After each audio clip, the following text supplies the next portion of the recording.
구약의 맨 마지막 성경입니다. 이제 어느덧 벌써 구약 인물 시리즈 마지막 시간입니다. 1년이 넘게 우리 구약 인물에 대해서 우리가 살펴봤습니다. 오늘은 마지막으로 이제 말라기를 살펴봅니다. 말라기 1장 6절 그리고 3장 7절 우리 두 절을 우리 함께 합독하도록 하겠습니다. 자, 먼저 1장 6절 우리 한번 읽습니다. 시작. 내 이름을 멸시하는 제사장들아, 나 만군의 여호와가 너희에게 이르기를 아들은 그 아버지를, 종은 그 주인을 공경하나니 내가 아버지일진데 나를 공경함이 어디 있느냐? 내가 주인일진데 두려움이 어디 있느냐? 너희는 한 이르기를 우리가 어떻게 주의 이름을 멸시하였나이까 하는도다. 아멘. 3장 우리 7절 우리 한번 읽어봅니다. 시작.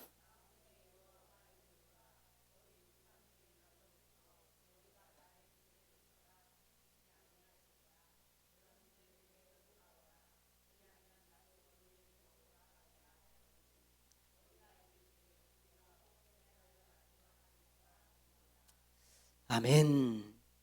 옛말에 동문서답이라는 말이 있습니다. 엉뚱한 대답을 한다는 뜻이에요. 소통이 되지 않아서 서로 이렇게 되면 답답하죠. 예를 들면 뭐 제가 여러분들에게 아침 맛있게 드셨습니까? 예. 그러면 여러분들이 맛있게 먹고 왔습니다, 목사님. 그러든지 아니면 오늘은 좀 못 먹었습니다. 뭐 이래야 되는데 예, 어제 아주 재밌게 잘 놀았습니다. 뭐 이러면 이게 이제 동문서답이 되고 서로 소통이 되지 않아서 답답한 거예요. 어떤 친구 두 명이 한 방에서 선풍기를 틀고 잠을 자고 있었습니다. 그런데 새벽에 한 친구가 깨가지고 이렇게 얘기하는 거예요. 야쿠르트 좀 줘, 야쿠르트 좀 줘. 그러니까 이 친구가요, 아니 자다가 새벽에 일어나서 무슨 야쿠르트를 달라 그래? 야, 이 새벽에 무슨 야쿠르트를 찾냐? 그냥 자라 좀 제발 부탁이다. 그냥 자라. 그랬어요. 그런데 조금 있다가 또 그 친구가 일어나더니 야쿠르트 좀 줘, 야쿠르트 좀 줘 그러는 거예요. 그래서 이 친구가 좀 짜증이 났어요. 야, 지금 새벽이라고. 새벽에 무슨 야쿠르트를 찾아? 저 냉장고 가서 한번 네가 뒤져봐라. 있으면 먹고. 야, 그냥 자. 그랬는데요, 이 야쿠르트를 달라고 하던 그 친구가요, 벌떡 일어나더니 화를 내면서 선풍기 바람을 약하게 탁 틀고 자더라는 거예요. 알고 봤더니 야쿠르트 줘 그거였는데 야쿠르트 줘 그렇게 들렸던 거예요. 이게 동문서답이잖아요. 서로 답답한 거예요. 이러면 그러니까 서로 화내고 짜증나고 그러는 거죠. 중국에 갔을 때 통역하는 분이 없으니까 너무 답답하더라고요. 진짜 너무 답답했습니다. 또 중국 사람들은 영어를 잘 안 써요. 그래서 영어도 저도 뭐 영어는 거의 못하지만 뭐 한 단어 영어로 해도 잘 못 알아듣더라고. 이 사람들도 보니까 그 아이스크림 하나 시킬 때도요, 야, 이게 통역이 없으면 너무 힘든 거예요. 이거 하나 골랐는데 또 뭐라고 말하는데 보니까 무슨 맛으로 먹을 거냐, 뭐 아니면 무슨 모양으로 어떤 모양으로 주냐, 뭐 이런 걸 다 골라야 되는데 뭐 말이 통해야죠. 뭘 고르든지 뭘 할 거 아니겠어요? 근데 핸드폰에 다행히 번역 앱이 있어가지고 그나마 그것 때문에 번역 앱으로 막 쳐가지고 이렇게 뭐도 사고 그랬지. 그거 없었으면요, 진짜 뭐 아이스크림 하나 사는 것도 정말 힘듭니다. 소통이 안 되는 게 그렇게 힘든 거예요. 멍하니 그냥 서로 바라만 봐야 돼. 뭔 얘기 하는지도 모르겠고 서로 무슨 말을 하는지도 모르겠고, 이게 뭐 대화가 돼야 뭐가 될 거 아니겠어요? 소통이 안 되는 건 그렇게 답답한 거예요. 뭔가 통해야 답답하지가 않죠. 그런데 하나님과 이스라엘 백성들이 지금 딱 그런 상황이에요. 딱 그런 상황. 하나님이 뭘 말씀하세요. 근데 이스라엘 백성들은 그걸 못 알아듣고 딴소리를 자꾸 합니다. 딴소리를. 그러니 하나님이 얼마나 답답하시겠어요. 이걸 말하는데 자꾸 딴 얘기를 해. 그거 너무 답답하죠. 그래서 말라기 선지자가 그런 하나님의 마음을 알고 그들의 하나님의 답답함을 풀어드린 거예요. 그러니 하나님이 얼마나 시원하시겠습니까? 마음이 너무너무 시원하셨겠죠. 자, 그렇다면 말라기가 하나님의 답답함을 어떻게 풀어드렸는지 우리 한번 말씀 속으로 들어가 보도록 하겠습니다. 이 말라기 선지자는요, 구약의 마지막 선지자예요. 이제 이 말라기 다음에는 신약으로 넘어가게 되어집니다. 마지막 선지자죠. 근데 이 말라기 선지자가 언제 활동을 했냐면, 이스라엘 백성들이 포로에서 돌아오잖아요. 돌아와서 100년이 흐른 그 시점, 100년이 지난 시점에서 말라기 선지자가 활동을 했습니다. 그러니까 여러분, 돌아온 지 이제 100년이 됐어요. 그러면 이제 좀 안정이 되잖아요. 그리고 이제 좀 먹고 살만 하고 이제 어느 정도 모든 것이 자리를 잡은 그때입니다. 그때 말라기 선지자가 활동을 했어요. 네. 그리고 지난주에 말씀을 드렸던 그 수룹바벨 성전 있죠. 그것도 이미 다 완성이 돼가지고 그 성전을 중심으로 신앙생활을 하고 있는 그런 상황이에요. 그러니까 겉으로 볼 때는 이들에게 아무런 문제가 없었습니다. 뭐 신앙생활도 잘하고 있죠. 먹고 사는 것도 뭐 어렵지 않죠. 나라도 안정돼 있죠. 뭐가 문제겠어요? 뭐 이들이 겉으로 볼 때는 아무런 문제가 없어요. 그런데 하나님이 보실 때는 문제가 많았어요. 여러 가지 문제가 있었는데 그 중에 아주 심각한 2가지 문제가 있었습니다. 그게 뭔가? 자, 오늘 말씀 6절을 한번 볼게요. 자, 첫 번째 문제가 뭐였는지 오늘 말씀 6절을 우리 한번 읽어보겠습니다. 시작.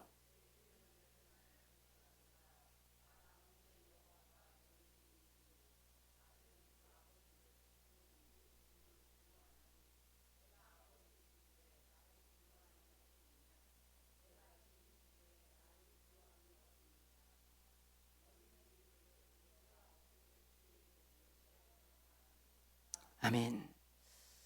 하나님이 지금 뭐라 그러시냐면, 아들이 아버지를 공경하지 않냐, 종이 주인을 존중하지 않냐. 그런데 너희들이 나를 아버지라고 부르면서 나를 공경함이 어딨냐? 나를 왜 우습게 여기냐?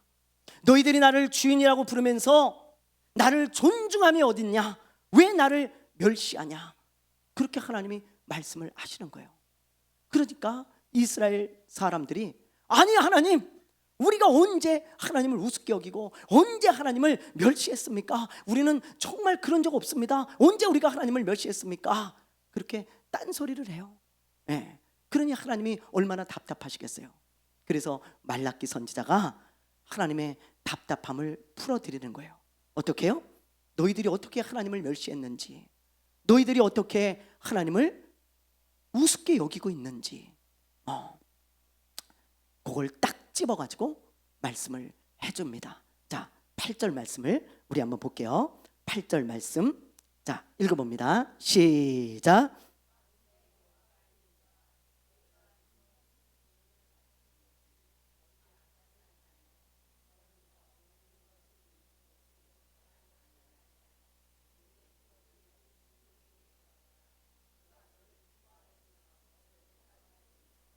예, 말라기 선지자가 뭐라 그래요?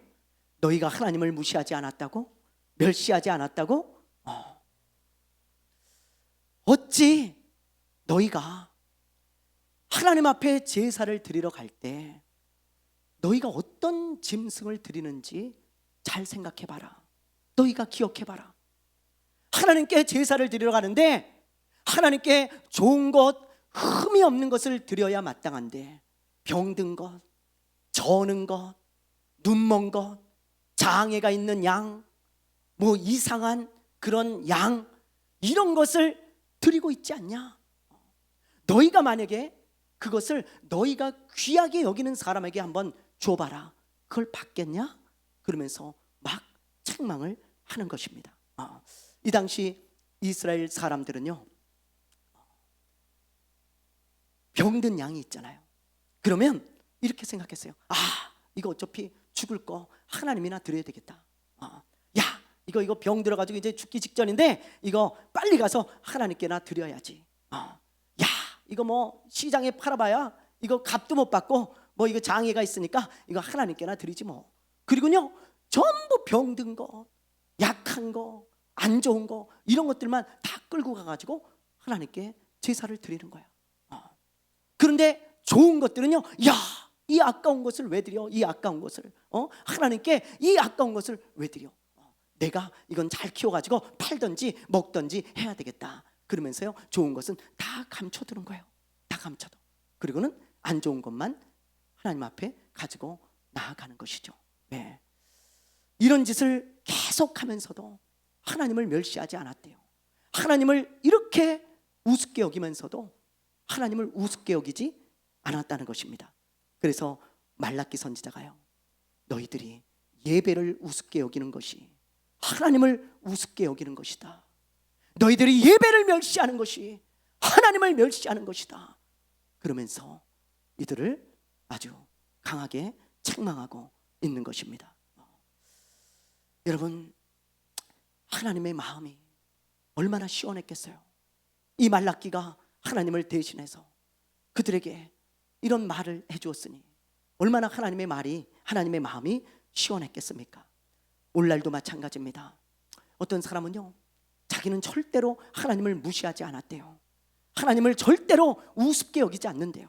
절대로 하나님을 멸시하지 않는데요. 근데 예배를 드리는 것을 보면 예배를 우습게 합니다. 예배를 멸시합니다. 예배를 너무 성의 없이 드려요. 그러면서 자기는 언제 내가 하나님을 멸시했냐, 언제 내가 하나님을 우습게 여겼냐, 언제 내가 하나님을 무시했냐요. 여러분, 지금 말씀하고 있잖아요. 예배를 무시하는 것이 하나님을 무시하는 것이고, 예배를 멸시하는 것이 하나님을 멸시하는 것입니다. 사무엘상에 나오는 엘리의 두 아들을 보십시오. 이들은 제사장이었어요. 제사장은 예배를 집전하는 사람입니다. 그런데 예배를 집전하는 이 제사장들이 예배를 얼마나 우습게 여기는지 몰라요. 어떤 사람이 양을 하나님께 드리러 이렇게 데리고 오잖아요. 그러면 하나님께 드리기 전에 자기가 먼저 가지고 가요. 그 양을. 그거 가져가면 어떡합니까? 내가 하나님께 드리려고 갖고 온 건데 내 맘이야. 그러면서 말이죠, 그 제사장들이 양을 뺏어가요. 하나님께 드리기 전에. 그럼 자기가 가져가는 거예요. 자기 멋대로 합니다. 하나님이 말씀하신 예배의 규정이 있어요. 근데 그거 하나도 지키지 않고 자기 멋대로 하는 거예요. 이 제사장들이. 하나님을 우습게 알고 멸시하는 이 제사장들에게 하나님이 뭐라 그랬는지 아십니까? 자, 우리 한번 봅시다. 사무엘상 2장 30절입니다. 2장 30절 우리 한번 읽어볼게요. 시작. 그러므로 이스라엘의 하나님 나 여호와가 말하노라. 내가 전에 내 집과 내 조상의 집이 내 앞에 영원히 행하리라 하였으나 이제나 여호와가 말하노니 결탄코 그렇게 하지 아니하리라. 나를 존중히 여기는 자를 내가 존중히 여기고 나를 멸시하는 자를 내가 경멸하리라. 하나님 뭐라고 하십니까? 나를 존중히 여기는 자를 내가 존중히 여기고 나를 멸시하는 자를 내가 멸시하리라. 너무 무서운 말씀이죠. 하나님을 멸시하는 이 두 아들을 하나님이 죽이셨어요. 여러분, 한날 한시에 하나님이 그들을 죽이셨습니다. 이처럼요, 예배를 존중하는 것은 하나님을 존중하는 것이고 예배를 우습게 여기는 것은 하나님을 우습게 여기는 거예요. 그러므로 여러분, 마음을 다하고 정성을 다해서 우리 하나님 앞에 예배드려야 합니다. 아멘입니까? 아멘입니까? 부끄러운 이야기지만 지방회 때 예배를 드리거든요. 그 지방회 때 모이면 다 목사님들이에요. 전부 목사님들입니다. 그런데 어떤 목사님들은 보면요, 정말 예배를 너무 우습게 여겨요. 너무 성의가 없습니다. 참 그런 걸 볼 때마다 마음이 안타깝고 부끄러워요. 어떤 분은요, 예배 시간 내내 핸드폰만 하고 있어요. 목사예요. 근데 예배 시간 내내 핸드폰만 하고 있어요. 어떤 분은요, 전화가 와서 전화 받고 나가요. 예배 끝날 때까지 들어오질 않습니다. 전화 통화하면서. 어떤 분은요, 아예 심지어 저 뒤에서 노트북을 켜고 다른 작업을 하고 있어요. 뭐가 급한지, 워드 작업을 하는지, 뭘 준비하는지 노트북을 치고 있어요. 저는 그런 모습을 볼 때마다 너무 안타까워요. 그분도 안타깝지만 그분과 함께 신앙생활하는 성도들이 너무 안타까워요. 예배를 그렇게 우습게 여기고 예배를 성의 없이 드리는 그 목사에게 뭘 배우겠습니까? 여러분, 뭘 배우겠어요? 저는 다른 것은 몰라도요, 정말 예배는 정말 마음을 다해 드립니다. 왜요? 하나님이 너무 귀하잖아요. 여러분, 하나님이 정말 귀하지 않습니까?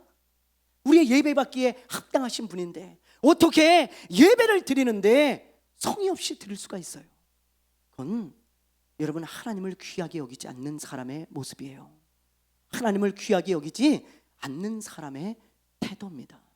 여러분, 하나님은 예배와 하나님을 하나로 묶어서 생각하고 계시는 것을 우리가 지금 말씀에서 보고 있잖아요. 많은 사람들이 하나님을 멸시하지 않는다고 합니다. 하나님을 우습게 여기지 않는다고 그래요. 내가 언제 하나님을 우습게 여겼냐고. 그런데 예배는 너무 성의 없어요. 보면 하나님을 우습게 여기는 게 보여요. 하나님을 귀하게 여기지 않는 게 보인다고요. 사랑하는 여러분, 우리 그러지 맙시다. 우리는 정말 마음을 다해 예배해야 돼요. 하나님 앞에 정말 내가 드릴 수 있는 최선의 것으로 가장 좋은 예배가 되어지도록 하나님 앞에 마음을 다해 힘을 다해 뜻을 다해 드리는 하나님의 예배자들 되시기를 주님의 이름으로 축원합니다. 이게 여러분 첫 번째고요. 가장 그 당시 심각했던 문제 첫 번째, 예배를 우습게 여기는 거, 그거였고요. 두 번째가 있어요. 두 번째 문제, 그게 뭐냐? 자, 우리 3장 7절 다시 한번 보겠습니다. 3장 7절, 자, 읽습니다. 시작. 만군의 여호와가 이르노라, 너희 조상들의 날로부터 너희가 나의 규례를 떠나 지키지 아니하였도다. 그런즉 내게로 돌아오라. 그러면 나도 너희에게로 돌아가리라 하였더니 너희가 이르기를 우리가 어떻게 하여야 돌아가리까 하는도다. 여기 보면 하나님이 뭐라고 말씀하세요? 너희가 나의 규례를 지키지 않고 있다. 그러니 그 규례를 다시 지켜라. 그럼 내가 복을 주겠다. 하나님이 그렇게 말씀하세요. 그런데 이스라엘 백성들은 또 딴소리를 합니다. 아니 하나님, 우리가 언제 하나님의 규례를 지키지 않았습니까? 우린 지금 하나님의 규례를 너무 잘 지키고 있습니다. 아니 언제 우리가 하나님의 규례를 지키지 않았다 그래요? 하나님, 그렇게 딴소리를 하는 거예요. 그때 그러니 하나님이 얼마나 답답하시겠어요. 그래서 말라기 선지자가 이번에도 하나님의 답답함을 풀어드려요. 너희들이 어떤 규례를 지키지 않고 있는지 아냐? 그러면서 그걸 콕 집어서 말씀해 주는 거예요. 자, 우리 한번 봅시다. 3장 8절 말라기 선지자가 뭐라고 말하는지 우리 읽어보겠습니다. 시작. 사람이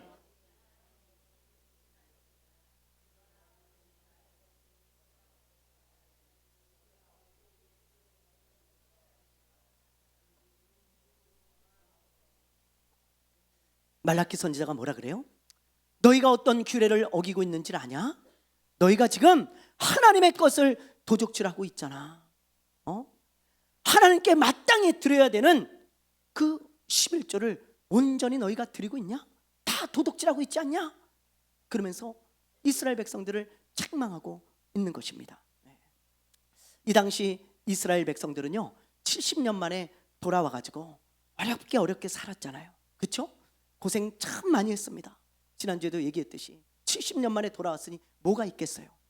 먹고 사는 문제가 이들에게 가장 큰 문제였어요. 그래서 이들은 11조를 제대로 드리지 못했습니다. 제대로 못 드렸어요. 그런데 지금은 상황이 달라요. 100년이 지났다 그랬잖아요. 100년이 지난 그 시점에서 먹고 살만해요. 평안합니다. 모든 게 넉넉하고요. 나라도 이제 안정이 됐어요. 그런데 아직까지도 11조를 드리지 않고 있는 거예요. 11조를. 네. 이러면 심각한 문제가 생깁니다. 어떤 문제가 생기냐? 이 당시 11조는 두 가지 용도가 있었어요. 하나는 성전에서 일하는 제사장과 레위인들의 생활비를 주는 것이었고요. 또 하나는 어려운 사람들을 돕는 구제비였습니다. 주로 그 두 가지 용도로 11조가 쓰여졌어요. 그런데 여러분 한번 생각해 보세요. 만약에 사람들이 11조를 드리지 않으면 그러면 성전에서 일하는 제사장들과 레위인들이 어떻게 먹고 살겠어요? 어떻게 먹고 살겠어요? 그들도 가족이 있는데 굶을 수 없잖아요. 그래서 이 사람들이 성전을 다 떠나, 제사장과 레위인들이 성전에서 일을 하지 않아. 월급이 안 나오는데 어떻게 일을 하겠어요? 그래서 전부 다른 일을 하는 거예요. 전부 다른 일을 다 도망갔어요, 성전에서. 그러니 성전이 제대로 돌아가겠어요? 그러니 이스라엘 사람들이 신앙생활을 제대로 할 수 있겠습니까? 성전이 제대로 운영이 되지 않는데, 제사장과 레위인들이 없는데 어떻게 이스라엘 사람들이 신앙생활을 할 수가 있겠어요? 그런데 이 사람들은요, 성전이 제대로 돌아가든지 말든지, 제사장들이 굶어 죽든지 말든지, 사람들이 신앙생활을 하든지 말든지 아무런 상관이 없어요. 이 사람들은 그저 자기들이 잘 먹고 잘 사는 것에만 관심이 있습니다. 그래서 11조를 안 드리는 거예요, 이 사람들이. 그래서 말라기 선지자는요, 너희들이 지금 하나님이 명령하신 규례인 11조를 드리고 있지 않잖아. 그걸 너희들이 도둑질했기 때문에 하나님께서 규례를 지키지 않고 있다고 말씀하고 있는 거다. 콕 집어서 말을 해준 거죠. 하나님이 얼마나 마음이 시원하시겠습니까? 온전한 11조를 만약에 이들이 드렸다면 제사장과 레위인들이 성전으로 돌아왔을 것이고, 그러면 성전이 회복되었을 것이고 이스라엘 사람들의 신앙이 회복됐을 거예요. 그러므로 여러분, 11조 헌금은요, 너무너무 귀한 헌신입니다. 여러분, 11조는 헌신이에요. 뭘 세우는 헌신이에요? 성전을 세우는 헌신이에요. 오늘날도 마찬가지예요. 오늘날도 여러분, 교회가 교회로서의 일을 하기 위해서는 11조가 반드시 필요합니다. 반드시 필요해요. 우리 교회의 예를 들어볼게요. 우리 교회 1년 결산을 하잖아요. 우리가 12월 달에. 그러면 11조가 우리 교회 헌금의 70%입니다. 여러분, 70% 가까이 돼요. 나머지 주일헌금, 감사헌금, 그 다음에 구제헌금, 또 선교헌금, 여러분 각종 헌금 내는 것들 30%밖에 안 돼요. 그러면 그 30%면 교회 이 예배당 월세 내면 끝납니다. 목회자 사례도 못 하고요, 생활비도 못 주고요, 선교비 하나도 못 보내요. 그리고 여러분 구제 하나도 못 합니다. 그리고 심지어 여러분들 예배 끝나고 먹는 점심도 못 먹어. 우리 여러분 점심도 하나도 못 먹어. 아무것도 못해. 아무것도. 11조를 우리가 드리지 않는다면 말이죠. 그러므로 여러분, 11조는 교회를 세우는 아주 귀한 헌금이에요. 너무 귀한 헌금입니다. 여러분의 11조가 교회를 세우고 있는 거예요.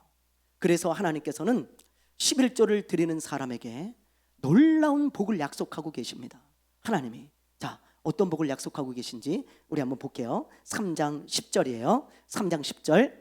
자, 우리 한번 읽어보겠습니다. 시작. 만군의 여호와가 이르노라, 너희의 온전한 11조를 창고에 들여 나의 집에 양식이 있게 하고 그것으로 나를 시험하여 내가 하늘문을 열고 너희에게 복을 쌓을 것이 없도록 붙지 아니하나 보라. 예.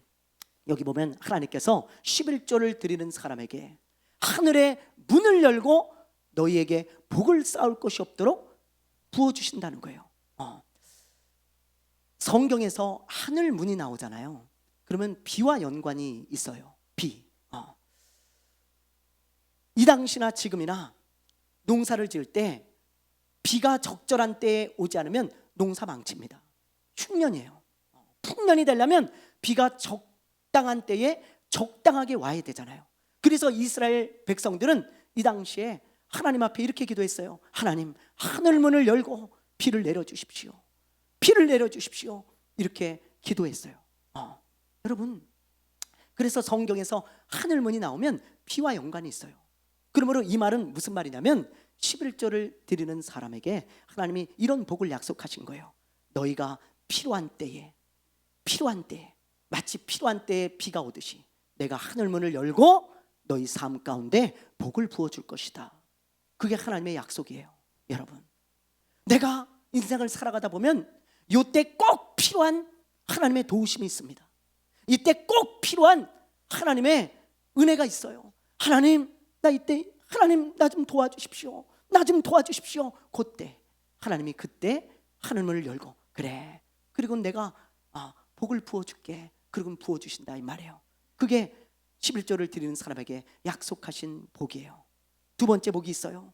자, 우리 11절을 보겠습니다. 11절 말씀 우리 한번 읽어봅니다. 시작. 만군의 여호와가 이르노라. 내가 너희를 위하여 메뚜기를 금하여 너희 토지 소산을 먹어 없애지 못하게 하며 너희 밭에 포도나무 열매가 기한 전에 떨어지지 않게 하리니. 이건 무슨 말씀인지 아시겠죠?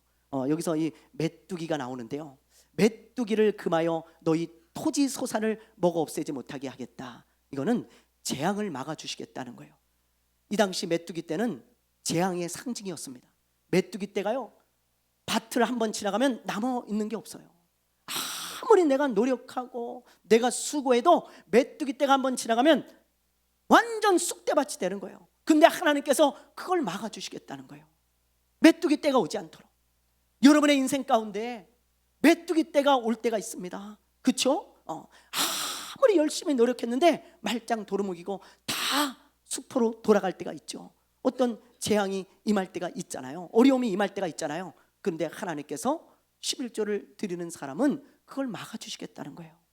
하나님의 보호하심이 있는 거예요. 하나님의 특별한 지키심이 있는 것입니다.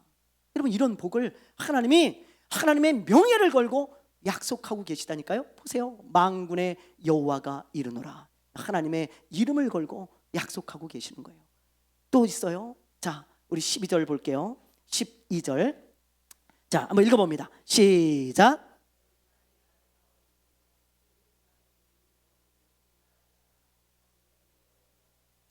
여기 보면 너희 땅이 아름다워지므로 사람들이 너희 땅을 보면서 이야, 복 있다.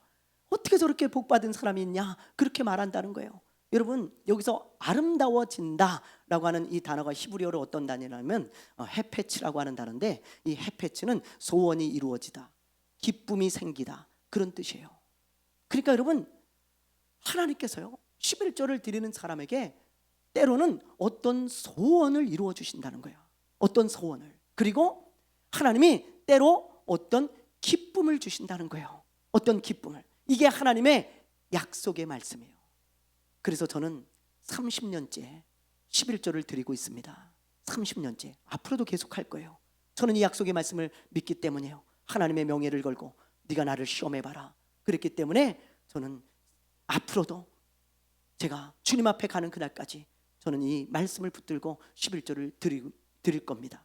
사랑하는 여러분, 오늘 말라기를 통해서 두 가지 말씀을 우리에게 주셨어요. 너무너무 중요한 말씀입니다.